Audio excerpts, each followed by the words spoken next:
Essa é a terceira parte da aula 1, falando ainda sobre o assunto de cinemática. Nessa aula nós vamos explorar alguns exemplos elementares para ajudar a gente a fixar essas ideias que foram discutidas nas aulas anteriores.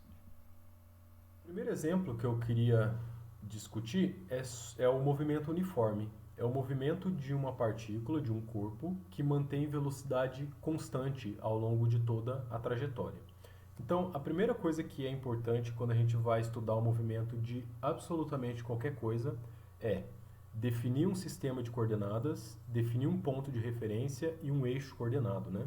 Então, a primeira coisa que a gente precisa fazer aqui é definir um eixo, que eu estou definindo aqui como sendo o eixo do x, apontando na direção horizontal, como a gente pode ver aqui no desenho, e definindo também um ponto de referência, que é a nossa origem. Eu vou representar simplesmente pela letra O. Então, isso é o básico que a gente precisa fazer para conseguir, pelo menos, atribuir posições a uma partícula. Feito isso, a gente consegue dizer se a partícula está do lado direito, está do lado esquerdo, está indo para frente, está indo para trás. Muito bem, esse movimento aqui é um movimento onde a velocidade se mantém constante ao longo do tempo. Isso significa que, à medida que o tempo passa, a velocidade é sempre a mesma. A função matemática que relaciona a velocidade com o tempo é a função constante. Eu vou chamar de v a velocidade do móvel em qualquer instante de tempo. Tá? Esse movimento ele pode ser classificado de duas maneiras. Ele pode ser chamado de progressivo, quando a velocidade é positiva e o corpo se movimenta na mesma direção que o eixo está apontando, ou seja, quando o carrinho está caminhando na direção positiva do eixo, a gente chama de movimento progressivo e a velocidade é positiva. Ou ele pode ser um movimento retrógrado, que é o caso do corpo estar apontando na direção contrária, ou seja, a velocidade ela é negativa e o corpo está caminhando no sentido contrário ao que está orientado o eixo coordenado. Eu já sei como é que a velocidade desse corpo varia com o tempo, que não varia, na verdade, né? Ela permanece constante. O próximo passo é saber como é que a gente descobre a posição do objeto em qualquer instante de tempo, ou seja, escrever a função horária do movimento. Para isso, basta a gente utilizar o teorema fundamental do cálculo e fazer uma integração na velocidade. Então, como nós vimos nas videoaulas anteriores, a posição pode ser expressa dessa maneira aqui, ou seja, ela é a posição inicial mais uma integral que depende da velocidade. Essa velocidade em função do tempo é uma integral bastante simples, porque ela é uma constante, e quando a gente vai fazer a integral de uma constante, ela pode simplesmente sair para fora da integral, como aparece aqui, e fica simplesmente a integral do intervalo de tempo, que é o próprio t. Com isso, a gente monta a função horária do movimento uniforme, que é esta que está representada aqui para vocês. Note que é uma equação linear no tempo. A maior potência do tempo que aparece aqui é t elevado a 1. Então, é uma função linear. Okay? A gente pode representar graficamente o movimento uniforme. No caso progressivo, a velocidade ela vai ser sempre constante, então o gráfico que representa a velocidade para a gente é essa reta horizontal. E o gráfico da posição é uma reta, como a gente pode ver, é uma função linear, né? Progressiva, crescente, que ela está sempre apontando para cima. A posição ela vai ser sempre maior e maior e maior à medida que o tempo passa. Agora, se por outro lado a velocidade for negativa, aí o gráfico da velocidade ainda assim vai ser uma reta horizontal, só que uma reta abaixo do eixo do t, enquanto que a posição vai ser uma função linear decrescente, né? À medida que o tempo passa, a posição vai diminuindo cada vez mais. Então, esse é o gráfico do movimento uniforme e essas são as funções horárias do movimento uniforme. Um outro tipo de movimento que a gente pode analisar também é o movimento uniformemente variado. No movimento uniformemente variado, a velocidade varia, só que ela varia de maneira uniforme. Ela varia constantemente, né? Nesse caso, quem é constante é a aceleração. A aceleração é dita ser constante e a velocidade varia uniformemente com o tempo. Ele pode ser classificado também de duas maneiras. O movimento pode ser dito acelerado, quando a aceleração é positiva, né? E nesse caso a velocidade ela vai sempre aumentar com o tempo. À medida que o tempo passa, a velocidade aumenta. Ou ele pode ser um movimento chamado retardado. E nesse caso a velocidade diminui com o tempo, né? A velocidade vai ser menor no intervalo de tempo, no instante de tempo posterior. Se a gente quer saber como que a velocidade varia com o tempo, a gente pode fazer uso dessa equação aqui, usando o teorema fundamental do cálculo, e simplesmente integrar a aceleração. Só que essa integral é uma integral fácil de resolver, né? Porque a aceleração é uma constante, ela sai para fora da integral e fica simplesmente a integral do intervalo de tempo, que é o próprio t. Daí a gente tira que a velocidade varia com o tempo de acordo com essa expressão. É uma função linear do tempo. Muito parecida com a função da posição no movimento uniforme, né? No movimento uniforme a posição era uma função linear. Aqui a velocidade é uma função linear. A velocidade instantânea é representada por essa equação aqui. Agora, e para descobrir como é que a posição varia com o tempo no movimento uniformemente variado? Agora que eu já sei como que a velocidade varia com o tempo, eu posso, por integração, descobrir como que é a posição em função do tempo. Então, a posição é dada por essa expressão, né? Note que esse procedimento que a gente está usando é o mesmo, independente do tipo de movimento que está sendo analisado. Então, é o mesmo procedimento que a gente usou no movimento uniforme, é o procedimento que a gente está usando no movimento uniformemente variado e é o mesmo procedimento que a gente vai usar em qualquer tipo de movimento. Tá? Sabendo como é que a velocidade varia com o tempo, a gente integra ela e obtém a posição. Então, resolvendo essa integral, a integral da velocidade vai ser a integral dessa expressão aqui. E essa integral aqui não é difícil de resolver, né? Isso aqui é uma constante, a única potência de t que aparece aqui é t elevado a 1, e a gente obtém essa equação, variando de 0 até t. Substituindo os limites de integração, a gente chega por fim nessa expressão. Ou seja, a função horária do movimento uniformemente variado, ela é uma parábola, é uma equação de segundo grau. A maior potência do tempo aqui é a potência 2, né? Uma equação de segundo grau. A gente pode ver como é que esses gráficos se comportam para a gente ter uma ideia de como que esse movimento acontece. Note que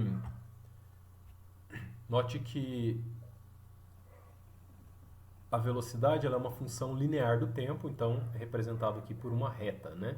Essa velocidade aqui é uma reta crescente, porque a aceleração ela é positiva no caso do movimento acelerado. Então, uma reta crescente, enquanto que a função de segundo grau ela é representada por uma parábola. O coeficiente do t ao quadrado é a aceleração, que é positiva, portanto, uma parábola com concavidade para cima. Já se fosse o contrário, né, se a aceleração fosse negativa, o movimento retardado, a velocidade é uma função linear do tempo decrescente, a velocidade diminui com o tempo. E a posição representado por o gráfico de uma parábola também, só que agora o coeficiente do t ao quadrado é a aceleração negativa, portanto uma parábola com concavidade para baixo. Então, no movimento uniformemente variado, quem vai determinar a cara do gráfico, se a parábola é para cima ou para baixo, é simplesmente a aceleração e nada mais. Como exemplo do movimento uniformemente variado, eu vou citar aqui o movimento de queda livre. Quando um corpo está próximo à superfície da Terra, a gente sabe que se abandonado eles vão cair, eles têm essa tendência de cair, que é o movimento de queda. Galileu já tinha estudado a queda dos corpos e ele descobriu que os corpos próximos à superfície da Terra eles caem todos com a mesma aceleração, que é a aceleração da gravidade. A gente representa pela letra G e tem um valor de aproximadamente 9,8 metros por segundo ao quadrado. Então, independente do objeto que é abandonado próximo à superfície, a aceleração com que eles vão cair vai ser sempre a mesma. Não importa qual é a massa do corpo, a aceleração é sempre a mesma, claro que desconsiderando efeitos externos, desconsiderando resistência do ar, por exemplo. Então, se a aceleração de queda dos corpos é sempre a mesma, significa que isso aqui é um exemplo de um movimento uniformemente variado, aceleração constante. Então, a gente pode usar tudo que a gente já aprendeu de movimento uniformemente variado para estudar o movimento de queda livre. A primeira coisa que a gente precisa fazer é definir um ponto de referência e o eixo coordenado, né? Então, se eu estou estudando um movimento que acontece na vertical, eu vou desenhar um eixo aqui desenhado na vertical. Vou escolher como ponto de referência o ponto O, a origem, bem aqui no nível da superfície da Terra. Essa escolha é arbitrária, eu poderia escolher o ponto de referência em qualquer outro lugar, mas por conveniência eu vou escolher ele exatamente nesse ponto aqui, que é o ponto mais baixo da trajetória, né, no chão. E também eu preciso definir uma direção e uma orientação para o eixo coordenado, para o eixo do y. Eu vou escolher o eixo do y apontando para cima, também por conveniência, porque usualmente a gente escolhe o eixo do y apontando para cima, né? Mas poderia também ter escolhido ele para baixo, sem problema nenhum. É só uma questão de escolha. Mas uma vez feito essa escolha do eixo, da orientação do eixo e do ponto de referência, agora a gente precisa obedecer ela. Então, para a gente descrever esse movimento, algumas coisas a gente precisa saber, né? Primeiro, qual é a velocidade inicial da partícula? Eu estou supondo algo que é abandonado a partir do repouso, portanto, um movimento de queda livre, um corpo solto de velocidade inicial igual a zero, e ele é abandonado de uma altura h em relação ao solo. Então, a posição inicial, esse y0 aqui, vale h. Seja lá qual for essa altura aqui, eu vou chamar simplesmente de h. Eu quero saber agora qual é a posição da partícula num instante de tempo arbitrário qualquer. Eu sei que no instante t igual a zero, a partícula vai estar aqui no ponto mais alto. Mas e no instante de tempo depois? Qual vai ser a posição dela? Eu posso responder essa pergunta usando a função horária do movimento uniformemente variado, fazendo as devidas adaptações, né? Lá atrás a gente tinha escrito que a equação do movimento uniformemente variado era x de t igual a alguma coisa. Só que aqui a gente está usando o eixo do y, a mesma coisa, não muda quase nada, né? A gente só está trocando a letra da variável aqui. E aqui aparece a posição inicial, aqui aparece a velocidade inicial e aqui aparece a aceleração. A posição inicial é h, é a altura da qual o objeto foi abandonado. Velocidade inicial não tem, é solto a partir do repouso. E a aceleração é a aceleração da gravidade. Só que a gente precisa tomar cuidado com algumas coisas. A aceleração aqui é tal de fazer as coisas caírem, né? Movimento de queda livre, as coisas caem para baixo. E o eixo do y está orientado para cima. Então, o movimento de queda é um movimento contrário à orientação do eixo. Portanto, a aceleração responsável em fazer os corpos caírem é uma aceleração negativa. Esse sinal de menos aparece pela escolha do eixo do y. Se eu tivesse escolhido o eixo y apontando para baixo, e aí nesse caso eu teria a aceleração positiva, né? Mas não é o caso, a gente escolheu ele apontando para cima, então a aceleração tem que ser contrária, vai aparecer um sinal de menos. Montando tudo isso aqui nessa equação, eu chego nesse resultado, né? Que a função horária do movimento, ou seja, a posição da partícula num instante de tempo qualquer, é dado por essa expressão aqui, h menos meio de gt². Como é que eu acho a velocidade dessa partícula em função do tempo? Basta derivar essa equação, e a derivada dessa equação representa para mim a velocidade. Lembra que a velocidade é a derivada da posição em função do tempo, né?